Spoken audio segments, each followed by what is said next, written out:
पहाड़ों पर बर्फबारी के बाद मैदानी इलाकों में हल्की बारिश से उत्तर भारत में ठंड का प्रकोप बढ़ गया। जम्मू कश्मीर, हिमाचल प्रदेश, उत्तराखंड की ऊंची चोटियों पर जोरदार बर्फबारी हुई है।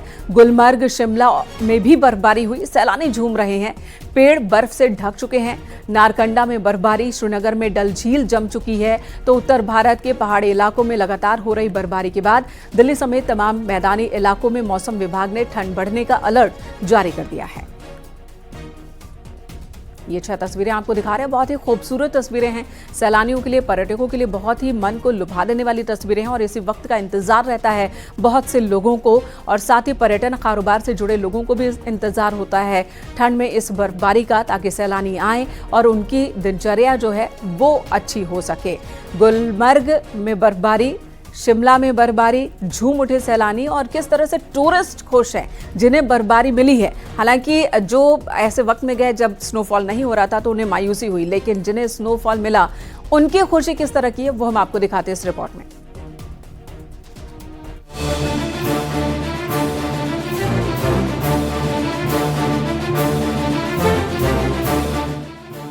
पहाड़ों पर मौसम की मार शुरू हो चुकी है। कई इलाकों में बारिश हो रही है तो कहीं बर्फ की सफेद चादर बिछ गई है, जिसके चलते ठंड बढ़ गई है। हिमाचल प्रदेश की राजधानी शिमला में हल्की बर्फबारी शुरू हो गई है। शिमला में बर्फबारी से पेड़ों और सड़कों पर बर्फ की सफेद चादर दिखाई दे रही है।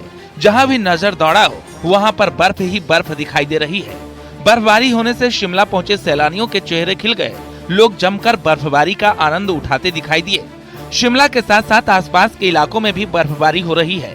बर्फबारी के साथ ही तापमान में भारी गिरावट दर्ज की गई है। शिमला मौसम विभाग ने 29 दिसंबर तक राज्य में मौसम खराब रहने की आशंका जताई है।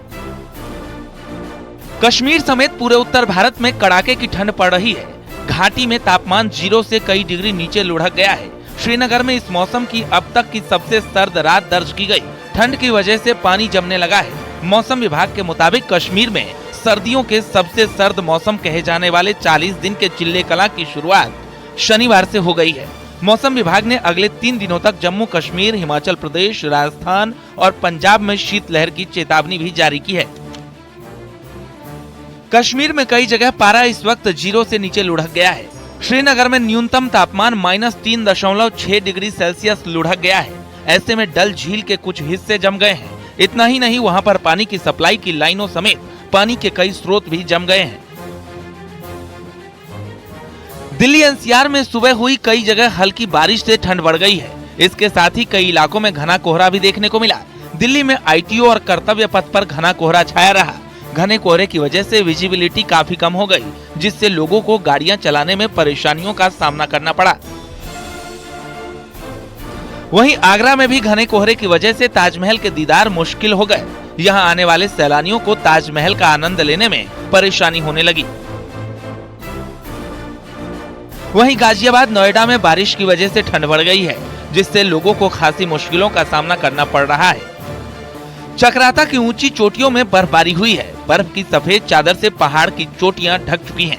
चक्राता के लोखंडी क्षेत्र में सीजन की दूसरी बर्फबारी हुई है। वहीं अचानक हुई बर्फबारी होने से पर्यटक काफी खुश हैं और बर्फबारी का जमकर मजा ले रहे हैं। स्नोफॉल होने से पर्यटन कारोबारी भी बेहद खुश हैं, क्योंकि अब भारी संख्या में पर्यटकों के आने की उम्मीद है। मौसम विभाग ने आज और कल के लिए बारिश और बर्फबारी का अलर्ट जारी किया है। चमोली के नीति घाटी में इस समय कड़ाके की ठंड पड़ रही है। बढ़ती ठंड के चलते जहां नदी, नाले, झरने सब कुछ जम चुके हैं। तस्वीरों में देखा जा सकता है कि कैसे यहां भोलेनाथ की गुफा में अब बाबा बर्फानी विराजमान हो चुके हैं। ये तस्वीर अपने आप में बेहद आकर्षित करने वाली है। चारों तरफ बहते हुए झरने बर्फ का आकार ले चुके हैं। ऊंचाई वाले इलाकों समेत निचले इलाकों में भी ठंड का कहर जारी है। पीने का पानी तक जम चुका है। Bureau report, news 18।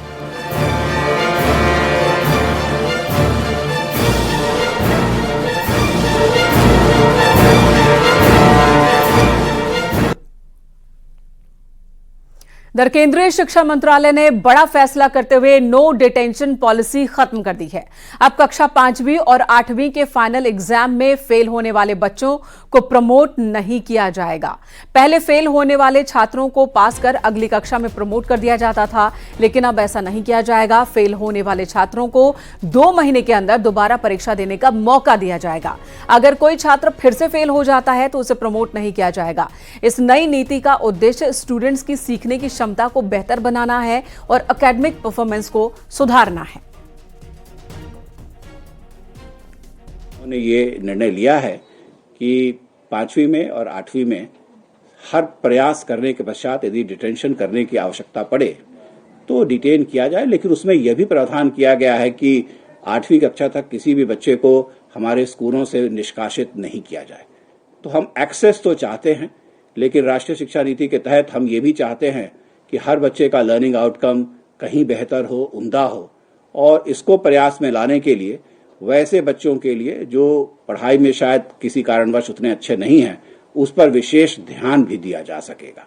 और ये रूल्स में जो बदलाव लाए गए हैं, इससे ये संभव हो सकेगा। तो मैं समझता हूं इससे हमारे सभी बच्चों के लर्निंग आउटकम्स को हम बेहतर बना पाने में सफल हो पाएंगे।